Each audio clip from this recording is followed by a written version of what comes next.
गरीब के घर हुए 8 जुड़वा बच्चे। हॉल में सोफे पर बैठे हुए यामिनी अपनी बहन से बात कर रही होती है।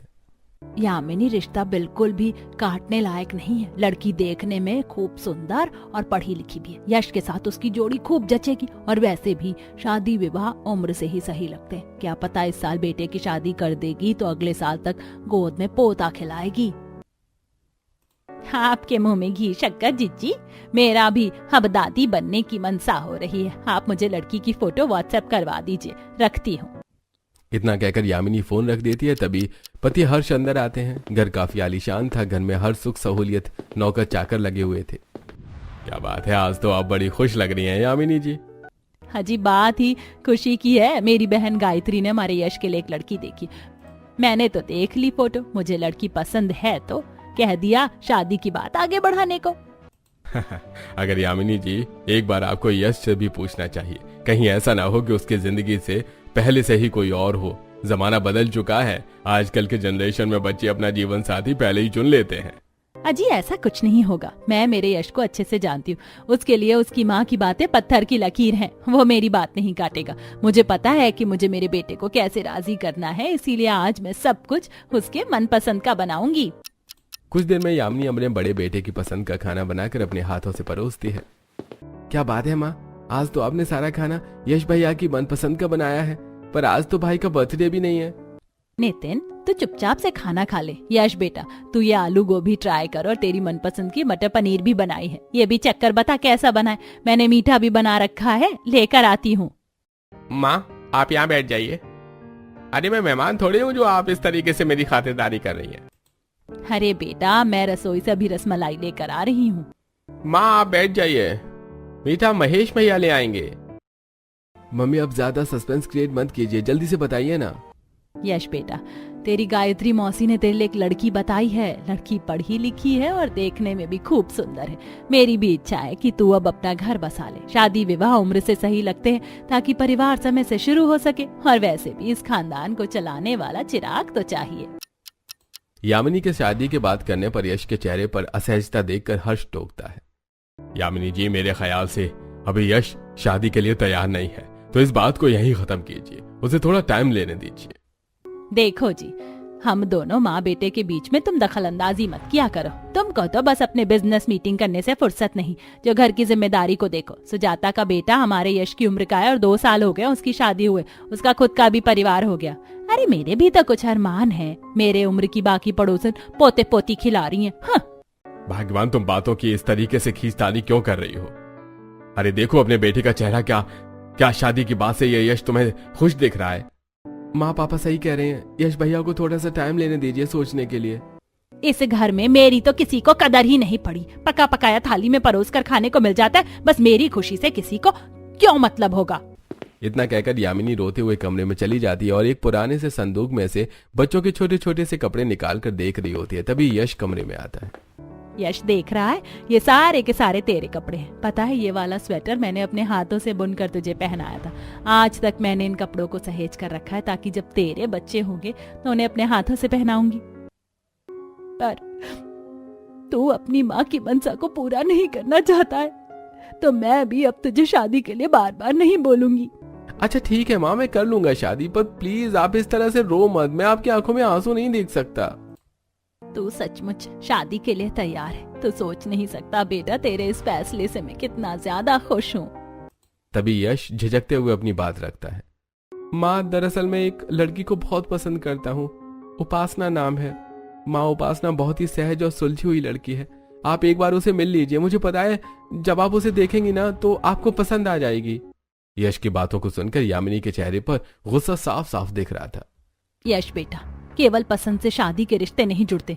लड़की का घर खानदान कैसा है, परिवार कैसा है, ये सभी देखना होता है। यदि लड़की गरीब निकली तो मैं शादी हरगिज नहीं करूंगी। ये आखिरी फैसला है। यामिनी के इनकार भरे फैसले को सुनकर यश की आंखों में आंसू आ जाते हैं। माँ, उपासना बहुत ही गरीब घर की लड़की है, पर मेरी नजर में वो हीरा है। यदि मेरी शादी उससे नहीं हुई तो आपके सर की कसम, मैं जिंदगी भर किसी और लड़की से शादी नहीं करूंगा।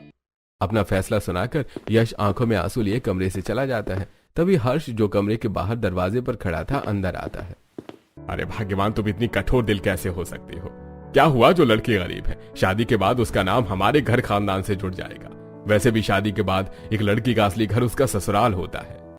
अजी तो तुम क्या चाहते हो? मैं उस 2 कौड़ी की गरीब लड़की से यश की शादी कर दूं? हमारा खानदान कितना ऊंचा है, साज समाज भी देखना है, क्योंकि हमें इसी समाज में रहना है। भाग्यवान, या तो तुम दुनिया और साज समाज देख लो या फिर अपने बेटे की खुशी देख लो, पर कहीं ऐसा ना हो कि अपनी झूठी शान के चक्कर में तुम अपने बेटे को कभी खुश न देख सको। अपने पति हर्ष की बातों को यामिनी काफी ज्यादा सोचती है और आखिर में मान जाती है।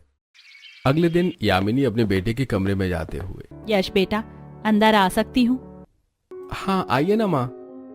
बेटा, मुझे तेरी पसंद स्वीकार है, मुझे चलकर मेरी होने वाली बहू से मिलवा दे। अपनी माँ के बदले हुए फैसले को देखकर यश के मुरझाए चेहरे पर मुस्कुराहट आ जाती है। कुछ ही देर में यामिनी अपने सह परिवार और शगुन के साथ उपासना को देखने के लिए आती है। चमचमाती हुई गाड़ी चौखट के सामने रुकती है। मिट्टी की झोपड़ी का बना घर, अंदर बैठी बूढ़ी जमुना सिलाई करते हुए धुंधलाई आंखें ऊपर करके देखती है। उपासना बेटी, देख तो लगता है कोई कस्टमर आया है कपड़े लेने के लिए। जी माँ, अभी देखती हूँ। उपासना जैसे यश को उसके परिवार वालों के साथ आया देखती है तो जल्दी से सिर पर पल्ला करके अपने होने वाले सास ससुर के पैर छूते हुए आदर करती है। नमस्ते माँ जी, बाबूजी। खुश रहो। सदा खुश रहो बेटी। आप सब लोग खड़े क्यों हैं? बैठिए ना। कहाँ बैठे? यहाँ बैठने की कोई जगह दिख रही है? यामिनी की बात में नीचे दिखाने का स्वभाव झलक रहा था। तभी उपासना जमीन पर चटाई बिछा देती है। कुछ ही देर में उपासना चाय पानी परोसती है। देखिए बहन जी, मुझे घुमा फिराकर बात करनी नहीं आती, सीधा मुद्दे पर आती हूँ। मेरा यश आपकी बेटी को पसंद करता है, तो बताइए कितना जल्दी शादी कर सकते हैं आप? समधन जी, शादी के लिए पैसे जोड़ने में थोड़ा वक्त तो लगेगा, बाकी आपकी कुछ मांगे हैं तो बता दीजिए, जितना बन पड़ेगा मैं करूंगी। ये सुनते ही एक बार फिर यामिनी जमुना को नीचे दिखाती है। बहन जी रहने दीजिए, जितनी मेरी डिमांड है उतना दहेज देने के लिए आप जीवन भर भी पैसे नहीं जोड़ पाएंगी। आप बस अपनी बेटी को एक जोड़े में विदा कर दीजिए। और रही बात शादी के खर्चों की बहन जी, तो आप चिंता मत कीजिए, सारा खर्चा हम देख लेंगे। अपनी गरीब बेटी की खुशी देखकर जान की शादी के लिए हाँ कर देती है। अपना ख्याल रखिएगा माँ। भाई साहब, आज से मेरी उपासना आपके घर की अमानत है। बहन जी निश्चिंत रहिए, बहू नहीं बेटी बनाकर रखेंगे। तभी जैसे ही जानकी मिलनी करने के लिए यामिनी के पास आती है तो मुंह बना लेती है। रहने दीजिए, ये मिलनी की रस्म तब करते अच्छा लगता है जब रिश्ता बराबरी में जुड़ा हो। चलो जी, बारात वापस नहीं जाना है। अपनी गरीब माँ के प्रति अपनी सास का ऐसा खराब व्यवहार देखकर उपासना का मन दुख जाता है। इसी तरह उपासना को शादी करके ससुराल आई कुछ वक्त बीत जाता है। माँ जी, प्रसाद। तभी एकदम से उपासना के हाथों से प्रसाद की थाली छूटने लगती है। अरे उपासना बहू, तेरी तबीयत तो ठीक है? पता नहीं माँ जी, 1-2 दिन से चक्कर सा आ रहा है, जी भी घबरा रहा है। यह सुनकर यामिनी के चेहरे पर खुशी उतर आती है। अच्छा माँ, मैं ऑफिस जा रहा हूँ। यश, तू आज ऑफिस नहीं जाएगा, बल्कि अभी के अभी बहू को लेकर हमारे फैमिली डॉक्टर के पास जा। क्या बात है उपासना, तुम्हारी तबीयत ठीक नहीं है? अरे सारे सवाल तू ही कर लेगा। तू बहू को लेकर जा, मैं डॉक्टर को सारी बातें फोन पर समझा दूंगी। थोड़ी देर में यश उपासना को फैमिली डॉक्टर के पास लेकर आता है, जहां वो उसकी प्रेगनेंसी टेस्ट करके देखती है। वहीं घर पर यामिनी लड्डू बना रही थी।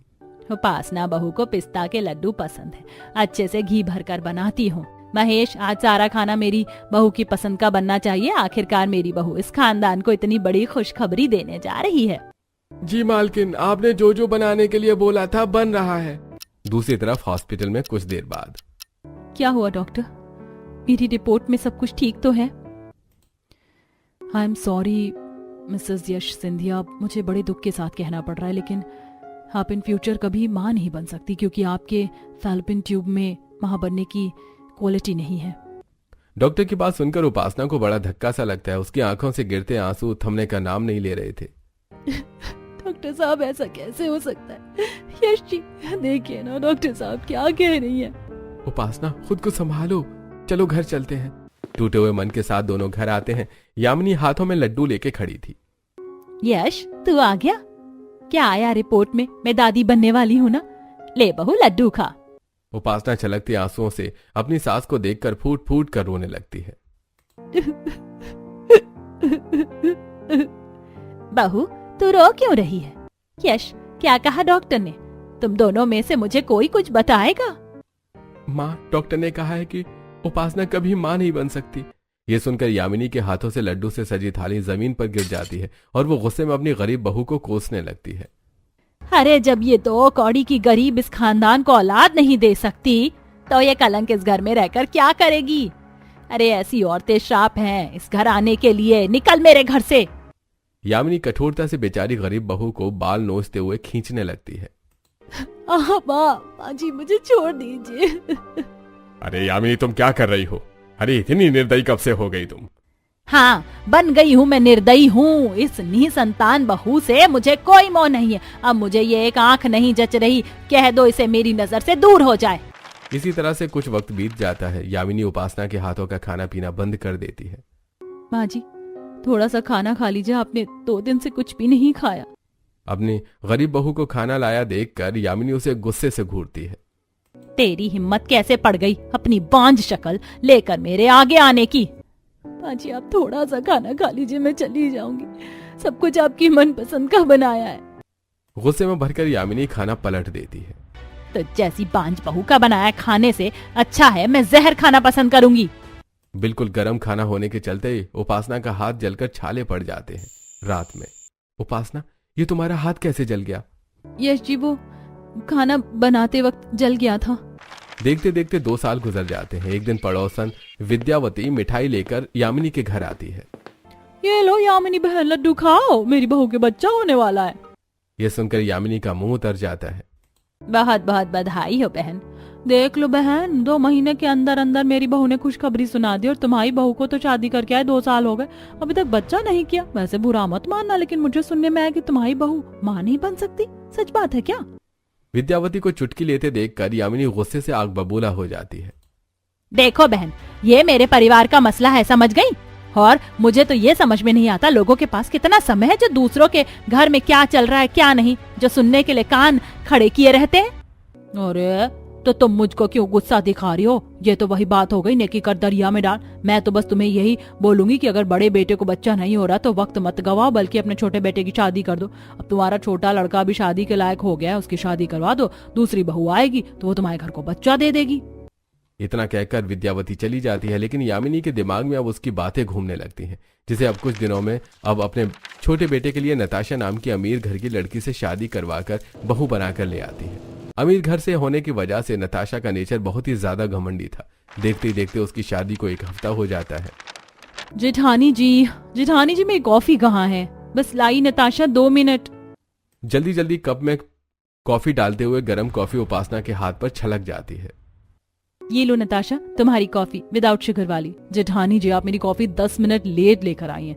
मुझे हर चीज अपने फिक्स टाइम टेबल पर चाहिए होती है। नताशा मैं रसोई में व्यस्त थी, सुबह के वक्त बहुत सारे काम होते, पापा जी को चाय देनी थी और सभी का लंच भी बनाना होता है, इसीलिए जरा सी लेट हो गई। और वैसे भी अब तुम्हारी शादी को 1 सप्ताह हो गया है तो तुम रसोई में थोड़ा बहुत काम करवाया करो।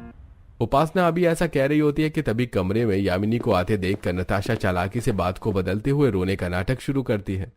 जेठानी जी मैं रिश्ते में आपसे छोटी हूँ, इसका मतलब ये नहीं कि आप मेरे ऊपर दामन चलाओगी। क्या री 2 कौड़ी की गरीब जादी बहू, तूने मेरी नताशा बहू को क्या कहा है? माँ जी मैंने तो केवल देवरानी जी को इतना ही कहा कि थोड़ा बहुत रसोई में मेरा हाथ बटा दिया करें। इस पर यामिनी अपनी गरीब बहू की बेइज्जती मारती है। क्यों तेरे क्या हाथ पैर टूट गए हैं जो तुझे काम करने के लिए अलग से नौकर चाहिए? भूल मत एक खोटा सिक्का भी नहीं लेकर आई तू। तो जैसी बांझ बहू को मैं अपने घर में रहने दे रही हूँ, ये मेरा एहसान है। अपनी सास को इस तरह से अपनी गरीब जेठानी का अनादर करते देखकर नताशा काफी ज्यादा खुश होती है। क्या सॉलिड इंसल्ट की है मम्मी जी ने, बड़ी आई मुझसे चुल मचाने। ऐसे ही थोड़े दिन गुजर जाते हैं। सुबह जब सभी डाइनिंग टेबल पर नाश्ता कर रहे होते हैं, नताशा को उल्टी आती है और वो उठकर बाथरूम में जाती है। ये एकदम से नताशा को क्या हो गया? तभी डाइनिंग टेबल से उठकर यामिनी नताशा के कमरे में आती है। अब कैसा लग रहा है नताशा बहू? मच बेटर मम्मी जी, पता नहीं एकदम से उल्टी कैसे हो गई, मैंने कुछ उल्टा सीधा भी नहीं खाया। बहू एक बात तो बता, इस बार तुझे महीना आया था? नहीं मम्मी जी, इस मंथ मेरे पीरियड्स मिस हो गए, मैं आपको बताने वाली थी। यह सुनकर यामिनी घर पर डॉक्टर को बुलाती है, जो कि नताशा का चेकअप करती है। पूरा परिवार कमरे के बाहर टकटकी लगाई था। मुबारक हो, आपकी बहू माँ बनने वाली है। हाजी आपने सुना हमारी नताशा बहू, हमारे घर भी बच्चा आने वाला है। भगवान करे मेरी नताशा बहू को जुड़वा बेटा हो। जहाँ पूरा परिवार खुश था, वहीं नताशा अपनी प्रेगनेंसी से नाखुश थी। बहुत बहुत बधाई हो देवरानी जी। उपासना जैसे नताशा की तरफ बढ़ती है तो यामिनी उसका हाथ खींचकर कमरे से बाहर निकालती है। चल मेरे साथ यहाँ से। अजी माँ जी, आप मुझे कहाँ लेकर जा रही हैं? माँ छोड़ दो उस बेचारी को। यामिनी कठोरता से अपनी गरीब बांझ बहू को घर की चौखट से बाहर कर देती है। यामिनी, अब तो तुम्हारी मन की मुराद भी पूरी हो गई है। छोटी बहू को बच्चा होने वाला है, तो अब तो बड़ी बहू से गिला शिकवा छोड़ दो। घर में खुशी का माहौल है। अजी घर की खुशियाँ बनी रहे, इसीलिए तो मैंने इस गरीब बांझ बहू को घर से बाहर निकाला है, वरना ये हमारे घर की खुशियाँ खा जाएगी। वैसे भी मेरी छोटी बहू ने इस घर का वंश बढ़ाकर इस 2 कौड़ी की गरीब बहू के मुंह पर कालिक पोत दी। ये कभी बच्चे का मुंह नहीं देख सकेगी। बस कीजिए माँ, अब मैं अपनी पत्नी का अनादर और नहीं सुन सकता। अरे किस मिट्टी की बनी है आप? जब देखो इस बेचारी के दुख को कुरेदती रहती हैं, ताने देकर। नहीं चाहिए मुझे कोई बच्चा, और अब इस घर में मैं भी नहीं रहना चाहता। यामिनी, तुम क्या कर रही हो? बच्चों को रोक लो, वो जा रहे हैं। चाहते हैं तो जाने दीजिए। जब गरीबी में रहकर नमक रोटी जोड़ना पड़ेगा तब माँ का मोल पता चलेगा इन्हें। यश यामिनी के स्वभाव के कारण अपने आलीशान घर को छोड़कर अब गरीबी में रूखा सूखा खाकर गुजारा करने लगता है। वहीं दूसरी तरफ यामिनी अपनी अमीर प्रेग्नेंट बहू का काफी ज्यादा देखभाल करती है। इसी तरह उसकी प्रेगनेंसी के महीने बढ़ते हैं। नताशा बहू, ये लो, मैंने तुम्हारे लिए देसी घी ड्राई फ्रूट डालकर दूध बनाए से पी लो। डिलीवरी के दिनों में ऐसा दूध पीने से नॉर्मल डिलीवरी के चांसेस बढ़ते हैं। पता है हमारे टाइम में औरतें यही घर का दूध घी पीकर 8-8 बच्चों को जन्म दिया करती थी। थैंक यू मम्मी जी, आप मेरी कितनी देखभाल करती हैं। नताशा अपनी सास के आगे झूठा दिखावा करती है और सास के कमरे से जाते ही अभी से यह हाल है, पता नहीं डिलीवरी तक इस दूध के ग्लास का साइज कितना बढ़ेगा। मुंह भींचकर नताशा दूध को डस्टबिन में डाल देती है, जो कि यामिनी खिड़की से देख लेती है और उसका मन खट्टा हो जाता है। मैंने कितने दिल से बहू के लिए दूध बनाया था, उसने फेंक दिया। कोई नहीं। यामिनी खुद को पूरी तरह से अपनी अमीर बहू के आने वाले बच्चों की सेवा पानी में झोंक देती है। उसके खाने पीने के लिए ड्राई फ्रूट से लेकर हर चीज भर कर रखती है। वहीं उपासना गरीबी में आधा पेट भोजन को भी मोहताज थी। केवल 1 मुट्ठी आटा पड़ा हुआ है, यश जी को रोटी बनाकर दे देती हूँ।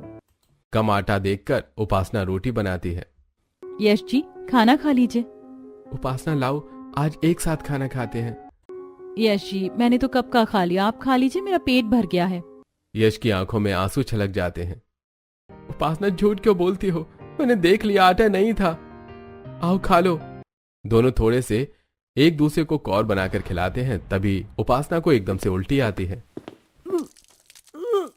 उपासना, तुम ठीक तो हो?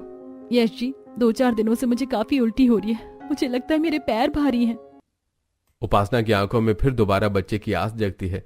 यह देखकर यश भारी मन से कहता है, उपासना, तुम्हारा मां बनना संभव नहीं है। तुम्हें पता है डॉक्टर ने साफ साफ मना कर दिया है कि तुम मां नहीं बन सकती। और वैसे भी इस गरीबी में हमारे खुद के खाने के नहीं है, हम बच्चे को कहां से खिलाएंगे। इसी तरह कुछ दिन गुजर जाते हैं। तभी एक दिन कुछ किन्नर बधाई लेने यामिनी के घर आती हैं। अरे लाओ जी लाओ, बच्चों की सौगात लेने आई हैं हम। तभी किन्नर की टोली को देखकर नताशा बहुत मजाक उड़ाती है। हद है कसम से, घर बसानी भिखारी पहले आ गए, अभी बच्चा पैदा भी नहीं हुआ पर तुम लोग पैसे मांगने आ गए। अरे बेटी, बच्चे आने की खुशी नहीं है क्या तुझको? हम तो खुशी की सौगात लेने आई हैं। नताशा बहू, इन लोगों की दुआ लेनी चाहिए, इनकी दुआ बच्चों को बहुत ज्यादा लगती है। मम्मी जी, आप भी कैसी दकियानूसी बातों को मानती है। मुझे अपने बच्चों के लिए उनकी दुआ नहीं चाहिए। चलो जाओ यहाँ से। घमंड में चूर नताशा बगैर कुछ दिए उन्हें चौखट से खाली हाथ लौटा देती है, जिसके बाद वो गरीब बहू की दहलीज पर आते हैं। अरे बेटी, 1 गिलास पानी पिलाएगी क्या? आए तो बधाई लेने और दुआ देने थे, लेकिन इस औरत ने जिस तरीके से हमारा अनादर किया, कभी खुश नहीं रहेगी। हमारी बात कभी खाली नहीं जाती। उस किन्नर की ऐसी बातें सुनकर गरीब बहू संकोच में आ जाती है। नहीं नहीं, भगवान के लिए आप लोग ऐसा मत कहिए, दुआ देने आई हैं, दुआ देकर जाइए। मेरी सास उस बच्चे के लिए बहुत ही ज्यादा आस लगाकर इंतजार कर रही है। अगर वो उम्मीद भी उनसे छिन गई तो वो सह नहीं पाएंगी। उपासना का निश्चल मन देखकर किन्नर उसकी सराहना करती है। बेटी, हमने तो आज तक बहू को आते ही घर तोड़ते देखा है, लेकिन तू इतना कुछ सहन करके भी उनके लिए कितना सोच रही है। भगवान तेरे बाल बच्चे बनाए रखे। किन्नर जैसे गरीब बांझ बहू को बच्चों का आशीर्वाद देती है तो उसकी आंखों से आंसू आ जाते हैं। काश कि आपका आशीर्वाद मुझको लग जाता, लेकिन मेरी गोद कभी नहीं भर सकती क्योंकि मेरी कोख सूनी है और बगैर बच्चों के एक औरत जीवन भर आधी औरत कहलाती है। बेटी हमारी बात कभी खाली नहीं जाती, तेरी कोख पर लगा बांझपन का गांठ खुल जाएगा। तू एक नहीं, दो नहीं, बल्कि 8 बच्चों को जन्म देगी जैसे देवकी ने दिया। तभी उपासना अपनी झोपड़ी के अंदर से मुट्ठी भर चावल लाकर उन्हें देती है। लगभग 2-3 महीने में ही उपासना का पेट लगभग 9 महीने जितना बड़ा होने लगता है, जिसे देखकर पड़ोसन काफी ज्यादा बातें बनाती है। हाय हाय, देख रही हो तुम विद्यावती बहन, लगता है इस यामिनी की गरीब वाली बहू पेट से है। अरे मगर इसका पेट तो देखो, गर्भवती औरतों की तुलना में कुछ ज्यादा नहीं निकला है। जैसे 1-2 नहीं, बल्कि इसके पेट में 7-8 जुड़वा बच्चे हों। अरे मगर 8 बच्चों को पैदा करना बड़ी बात नहीं है, लेकिन इस गरीबी में उनका पालन पोषण ये लोग किस कदर करेंगे। भगवान न करे उतने बच्चे हों, वरना यामिनी का बताओ तो उसकी गरीब बहू के साथ पहले ही कितना खराब है। पता चले 8 बच्चे देखकर उसे ताने दे देकर मार ही डालेगी। उन दोनों पड़ोसन की बातें जब यामिनी के कान में जाती हैं तो वो इस बात को पुख्ता करने के लिए गरीब बहू की झोपड़ी में आती है, जहां वो ठंड में ठिठुरते हुए बच्चों का बिस्तर बना रही थी। यकीन नहीं होता कि मैंने 2-3 बिस्तर एक दिन में तैयार कर दिया। अरे माँ जी, आप आइए ना।